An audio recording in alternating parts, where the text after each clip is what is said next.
sengketa di dalam peradilan. Karena memang HPS ini merupakan sebuah penyelesaian sengketa di luar pengadilan.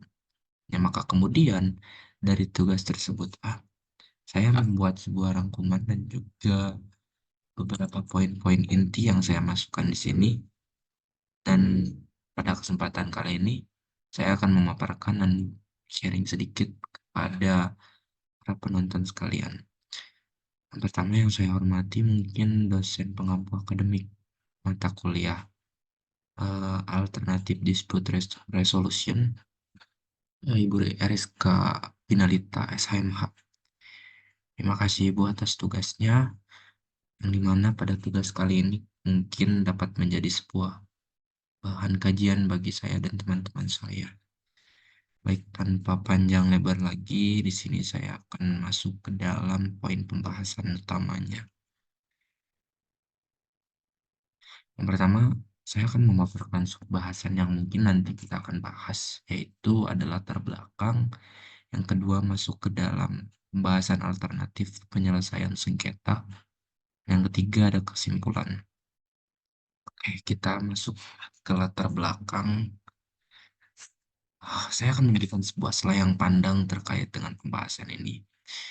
Jadi, selayang pandang yang ingin saya sampaikan adalah penyelesaian sengketa merupakan sebuah proses di mana ketika para pihak bersengketa mencari jalan keluar untuk segera menghentikan sengketa tersebut.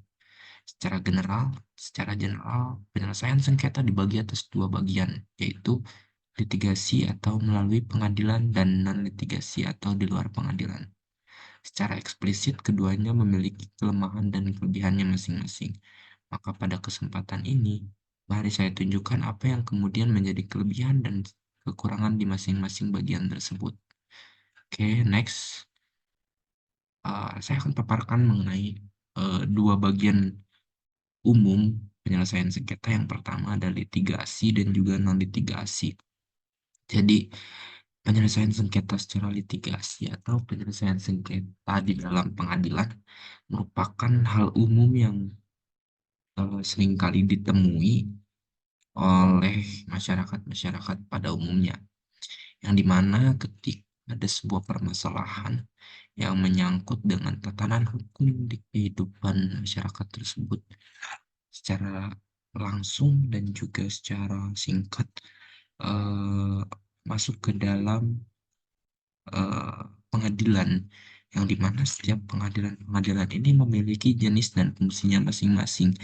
Seperti kalau misalkan di Indonesia sendiri ada pengadilan umum, pengadilan agama, pengadilan militer, dan juga ada pengadilan-pengadilan adat yang kemudian menjadi sebuah ciri khas di tiap masing-masing daerah.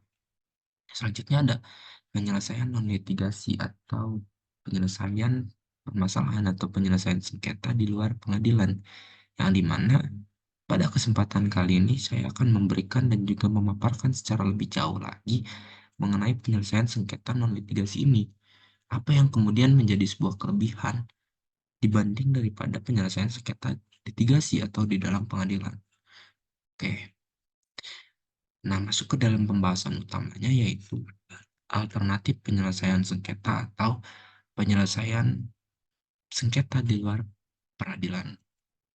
Nah, saya mengutip dari salah satu tokoh eh, di internet, ya. Menurut M. Hussein Umar, penyelesaian yang tidak melalui pengadilan ini disebut sebagai alternatif dispute resolution atau penyelesaian sengketa alternatif. Menurut Haji Hartono, Marijono SH, arbitrase atau APS adalah salah satu alternatif penyelesaian sengketa di luar pengadilan. Nah, jadi sudah secara jelas dan juga secara padat bahwasanya eh, alternatif penyelesaian sengketa ini merupakan sebuah penyelesaian sengketa di luar peradilan. Nah, kita lebih kerucutkan lagi pembahasan tersebut ke dalam eh, undang-undang yang mengatur. Jadi di dalam Undang-Undang Nomor 30 Tahun 99 tentang arbitrase dan juga penyelesaian sengketa, di situ dijelaskan pada pasal 1 ayat 10, alternatif penyelesaian sengketa adalah lembaga penyelesaian sengketa atau beda pendapat melalui prosedur yang disepakati oleh para pihak, yakni dengan cara penyelesaian di luar pengadilan. Secara lebih rincinya mungkin pengertian alternatif penyelesaian sengketa itu eh, dimaterialkan di dalam kodifikasi hukum Undang-Undang Nomor 30 Tahun 1999. Ada pasal 1 ayat 10. Oke, next. Kita masuk ke dalam keunggulan memilih APS daripada litigasi. Ini secara analisis singkat pribadi saya. Jadi ketika teman-teman sekalian memilih metode APS daripada litigasi, keunggulan yang didapat yang pertama itu adalah kesukarelaan dalam proses. Jadi tidak ada hal secara formalitas bahwasanya eh, kasus atau sengketa yang dipermasalahkan ini dipatok seperti harganya, terus tentang jadwal sidangnya, dan hal-hal lain yang menyangkut dengan eh, apa, kepentingan-kepentingan negara yang kemudian eh, dipilihkan dan juga diatur untuk kepentingan-kepentingan pribadi. Nah, itu keuntungan yang pertama. Lanjut yang kedua, prosesnya cepat dan rahasia.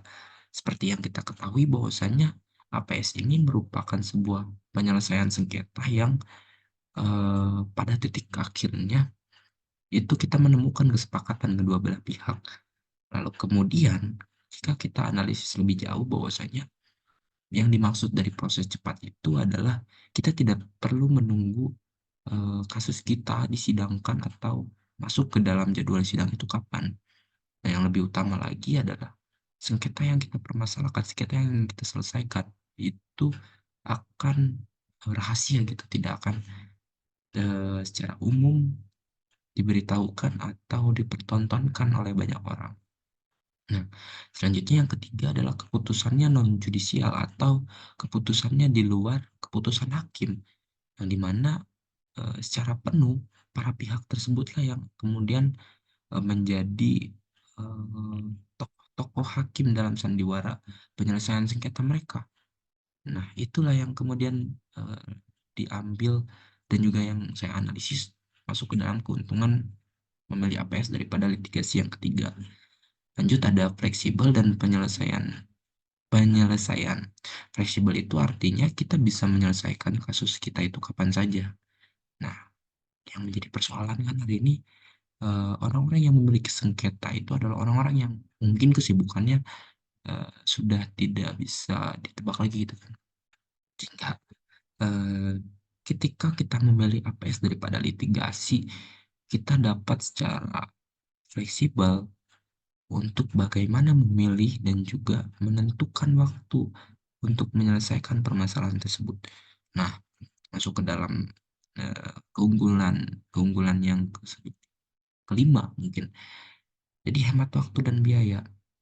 Tidak ada hal yang secara eh, sah untuk dipatok kapan waktunya dan berapa biayanya. Itu kemungkinan keunggulan memilih APS daripada litigasi yang kelima. Nah, lanjut yang terakhir dalam analisis saya, keunggulan memilih APS daripada litigasi adalah tinggi kemungkinan pelaksanaan kesepakatannya. Karena memang yang melakukan sebuah eh, apa, diskusi secara jauh adalah para pihak yang bersangkutan.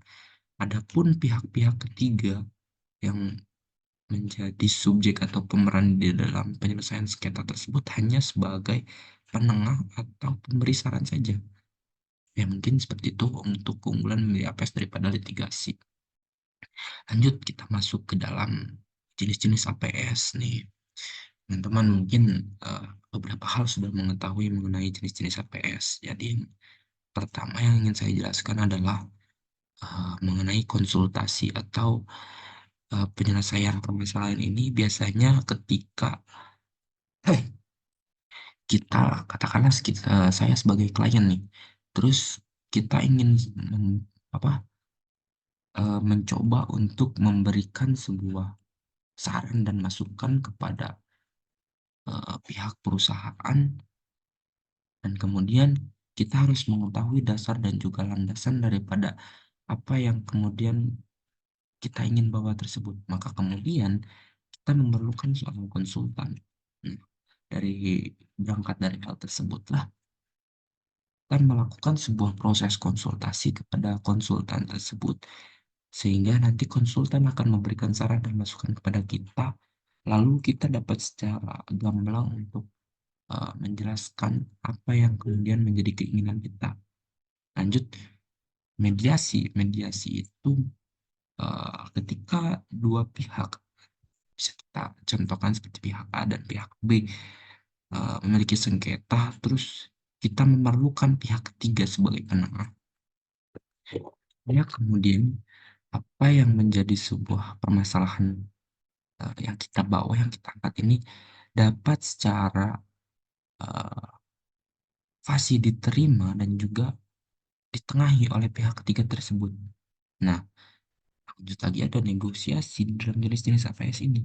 Negosiasi itu merupakan sebuah proses di mana ketika kita memiliki sebuah permasalahan dengan orang lain, selanjutnya eh, tetapi orang lain tersebut tidak menginginkan apa yang ingin kita berikan kepada dia. Maka kemudian dia memberikan sebuah tawaran baru, dan dari sanalah kita melakukan sebuah negosiasi. Selayaknya kita ketika membeli atau menjual sesuatu, ya proses negosiasi itu secara umumnya seperti itu. Lanjutnya ada konsiliasi. Konsiliasi ini tidak berbeda jauh dengan eh, jenis APS mediasi, yaitu memerlukan pihak ketiga sebagai penengah agar kemudian permasalahan yang ada atau sengketa yang kita hadapi dapat secara pasti ditengahi oleh pihak ketiga tersebut. Nah, akhir mungkin yang ingin saya sampaikan adalah mengenai kesimpulan. Nah, mungkin terlepas dari kesimpulan yang ingin saya sampaikan ini, teman-teman yang menonton bisa secara gamblang memberikan sebuah kesimpulan masing-masing. Nah, lalu secara garis besarnya saya memberikan kesimpulan, yaitu alternatif penyelesaian sengketa di luar pengadilan merupakan suatu proses penyelesaian sengketa tanpa melibatkan lembaga judisial. Tadi kan kita sudah membahas bahwasanya UPS ini tidak memerlukan lembaga peradilan. Ya, pelaksanaan di luar peradilan.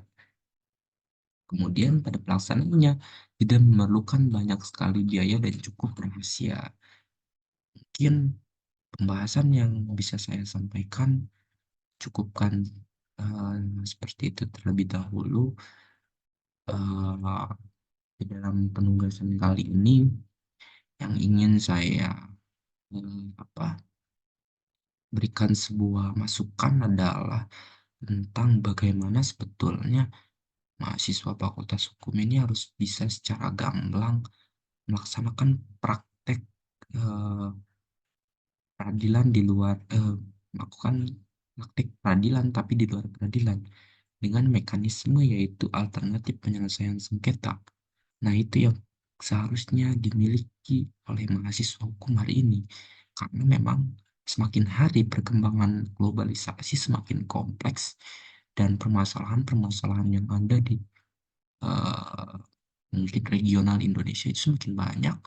Lalu seharusnya mahasiswa hukum di Indonesia ini harus bisa menguasai secara bersih eh, apa yang menjadi sebuah faktor untuk penyelesaian sengketa APS ini. Karena memang ketika kita berbicara mengenai kuantitas mahasiswa hukum di Indonesia ini sangat banyak, dan penerimaan CPNS ataupun pelatihan advokat di setiap daerah itu tidak menentu jumlahnya. Lalu kenapa saya menawarkan dan juga mengusulkan hal tersebut? Karena memang APS ini bisa dilakukan oleh hanya orang-orang yang misalkan telah mengikuti apa namanya pelatihan paralegal. Nah, itu menjadi sebuah eh, keuntungan bagi penyelesaian sengketa di APS ini, yaitu tidak memerlukan seorang mahasiswa hukum itu harus seorang advokat atau seorang hakim, jaksa, polisi, dan eh, indikator-indikator profesi hukum lainnya. Seperti itu mungkin masukan dari saya. Apabila banyak sekali kekurangan, saya memohon maaf karena memang eh, pengetahuan saya masih dangkal dan juga masih perlu banyak belajar. Sekian dari saya. Billahi sabilil haq, Assalamualaikum warahmatullahi wabarakatuh.